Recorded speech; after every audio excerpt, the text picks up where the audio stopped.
तो हमारे गोवर्धन में एक पाखंडी रहता था। पाखंडी किसको कहते हैं? नाम लेता है ठाकुर जी का, कथा करता है ठाकुर जी की, पर चाहता क्या है?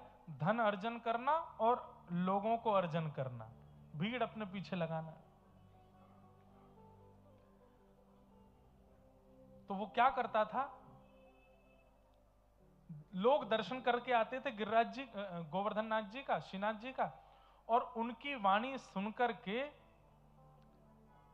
आज ठाकुर जी ने क्या पहना है? बोले पीले वस्त्र पहने, मोतियों की माला पहनी। खुद दर्शन नहीं करता था, दूसरों से सुन लेता था, और सुनने के बाद एक वृक्ष के नीचे बढ़िया आसन लगा करके फिर वहां बैठ के प्रवचन करता था। देखो, मैं यहीं बैठ करके ठाकुर जी को देख लेता हूं, आज ठाकुर जी ने पीत वर्ण के वस्त्र पहने हैं, ऐसी माला पहनी है। और नहीं विश्वास होता तो देख के आ जाओ।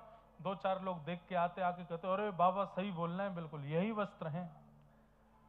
और फिर वो बना बना करके चिकनी चुपड़ी बातें करता। पीले वस्त्र पता है क्यों पहने हैं ठाकुर जी ने? बोले क्यों पहने? बोले कल रात्रि मैंने अपने घर के ठाकुर जी को पीले पुष्प अर्पित किए, तो ठाकुर जी ने आज पीले वस्त्र पहन लिए। मैंने ठाकुर जी को खीर निवेदित किया, तो आज ठाकुर जी ने भी प्रसाद में खीर बनवाई है। मतलब वो ऐसी बातें करता था, सुनने वाले उससे रीझ जाते थे। लोग बाग धन धान चढ़ा करके जाते। एक दिन उसका वो कर रहा था अपना काम, बोल रहा था, लोग बाग सुन रहे, तो वहीं से सूरदास जी जा रहे थे। सूरदास जी को दिखाई तो देता नहीं था, पर वे सूरदास हैं। सूरदास जी तुम 2 सेकंड के लिए रुक गए। उन्होंने जैसे ही सुना, सुनते ही वो समझ गए कि इसकी वाणी में असत्यता का बोध हो रहा है। ये केवल लोक रंजन के लिए, मनोरंजन के लिए बड़ी बड़ी बातें कर रहा है, स्वयं दर्शन करके नहीं आता है। सूरदास जी जब उसका सत्संग पूरा हुआ तो सूरदास जी उसके पास गए और जाकर के बोले, आज आपने क्या सुंदर, अरे अरे अरे सूरदास जी आए हैं, अरे आपका तो बड़ा नाम है, यश है, कीर्ति है, आप मेरा सत्संग सुनने आए, मेरा सौभाग्य। सूरदास जी बोले बड़ी अच्छी बात है, पर मैं एक चीज पूछने आया हूं। बोले हाँ, कब से दर्शन नहीं गए, सच बताओ। कैसी बात कर रहे हैं? आज गेरुआ रंग का वस्त्र पहना है, आज सोने के ठाकुर जी ने आभूषण पहने हैं, आज मकराकृत कुंडल पहना है, आज सिर पर ऐसी सिरपेच पहनी है, ऐसे ठाकुर जी को भोग लगा, आप कैसे कह सकते हैं?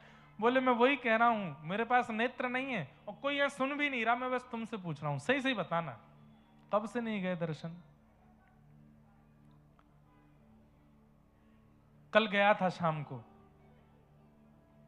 थोड़ा और सच बताओ। हाँ, शाम सुबह गया हूंगा, गया था कल सुबह गया था। सूरदास जी बोले थोड़ा और सच बताओ। नहीं नहीं, मंगला में तो मैं गया ही था। सूरदास जी बोले मैं कुछ नहीं बिगाड़ूंगा तुम्हारा, और मेरे से बिगड़ेगा भी नहीं भाई, मैं नेत्रहीन हूं, थोड़ा सच बताओ कब गए थे? बोले देखो बिल्कुल सच बताऊं? बोले हाँ, पिछले हफ्ते गया था। सूरदास जी बोले नेक्स्ट सा और सच बताओ। अंत में आके बोला 6 महीने हो गए नहीं गया। बोले हाँ, अब सच बोला ना, 6 महीने से नहीं गया दर्शन करने, और यहां चिकनी चुपड़ी बातें करता है, चल दर्शन करने चल। सूरदास जी उसका हाथ पकड़कर जैसे ही ले गए ऊपर मंदिर में, तो आश्चर्य क्या हुआ, श्रीनाथ जी खड़े हैं, और जैसे ही सूरदास जी मंदिर में उसको लेकर के आए, श्रीनाथ जी मूर्ति मंत्र से सचल हो गए, और सचल होकर के बोले अरे गोसाई जी मेवा मंगाओ, लड्डू मंगाओ, पकवान बनवाओ, अरे ढोल नगाड़े ताशे बजाओ। बोले क्यों? जिस भक्त की दर्शन की प्रतीक्षा में मैं खड़ा था, आज वो मेरे सामने आ गया है, सूरदास जी उसको लेकर के आए हैं। आपने ताली क्यों बजाई? ये तो आश्चर्य की बात है। वो 6 महीने से ठाकुर जी को देखा नहीं है, और सूरदास जी उसको लेकर के आ गए। ठाकुर जी पकवान बनवा रहे हैं, ढोल नगाड़े बजवा रहे हैं, सेनाई बजवा रहे हैं। सूरदास जी को भी आश्चर्य हुआ।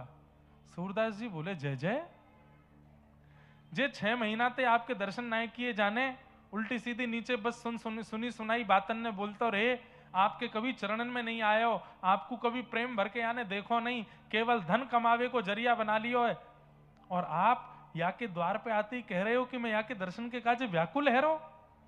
ब्रजभाषा समझ रहे हैं ना? कभी कभी निकल आती है।